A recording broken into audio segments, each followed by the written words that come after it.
Welcome back to History Class with Dr. W and our continuing discussion of American cultural history.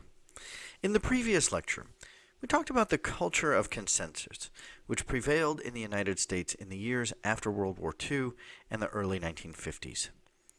And in this lecture, we're going to continue that discussion, focusing particularly on the culture of consensus in Hollywood and in films of that era. Like sports, as we discussed in the previous lecture, Hollywood films helped to reinforce the culture of consensus in the years after World War II. A host of 1940s and 50s films emphasized small-town, wholesome values. Justice was a particularly popular theme in 1950s films.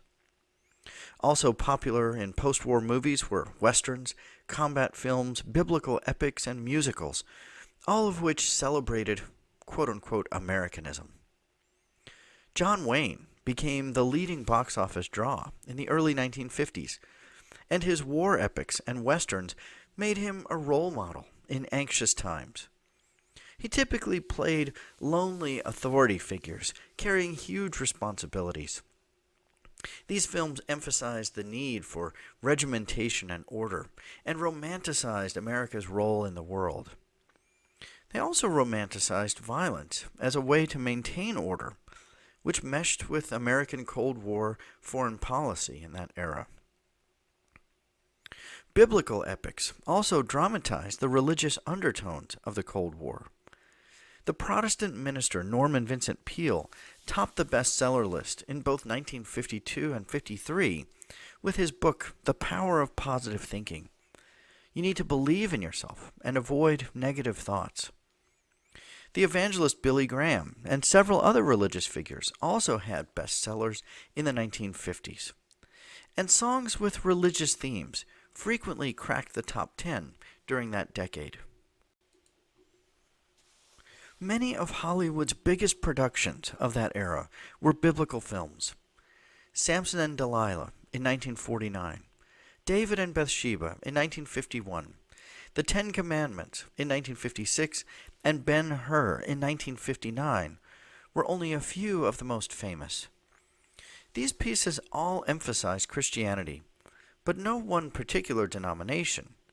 As President Dwight Eisenhower put it, "Our government makes no sense unless it is founded in a deeply felt religious faith, and I don't care what it is." This way of thinking seemed to fit well with the times. The vast majority of Americans claimed to be religious, though many could not tell even basic facts about the Bible. It seemed to make us feel good, to unite Americans with a common sense of purpose, even if most Americans were not intensely religious. Post-war musicals served a similarly uplifting purpose.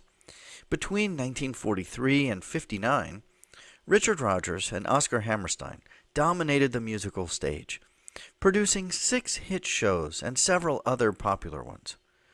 Oklahoma was the first, in 1943.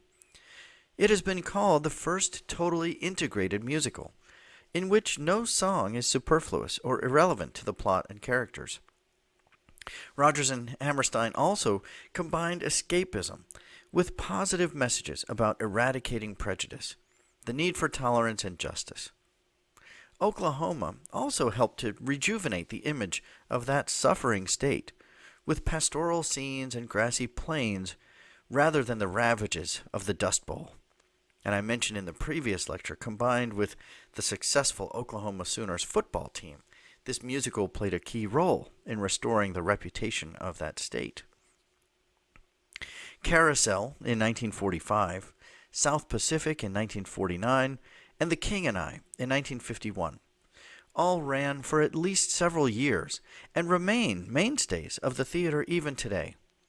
They all also incorporated messages of overcoming racial and ethnic differences. Perhaps the most famous of their productions was The Sound of Music, produced in 1959, shortly before Hammerstein died of cancer. All of these were also made into top films in the 1950s and 60s, and musicals remained a very popular film genre in that era. Musicals such as Annie Get Your Gun, Guys and Dolls, and Damn Yankees were all top films as well. Perhaps best representing post-war America was Walt Disney. The films and theme parks associated with Walt Disney were sentimental, wholesome, and innocent. Films, television, and theme parks that Disney promoted included basic values of individualism and freedom. Disney virtually reinvented the American past, depicting an American history in which ordinary citizens had created the country. In the 1940s, his films and cartoons centered on a string of American folk heroes like Johnny Appleseed, John Henry, and Paul Bunyan. In the mid-1950s, this vision of American history sparked a Davy Crockett craze. Disney released a 3-part television series about Crockett, and soon it was everywhere across the country. There were 2 more Disney movies, a #1 hit song called The Ballad of Davy Crockett, books, toys, puzzles, lunchboxes, and coonskin caps.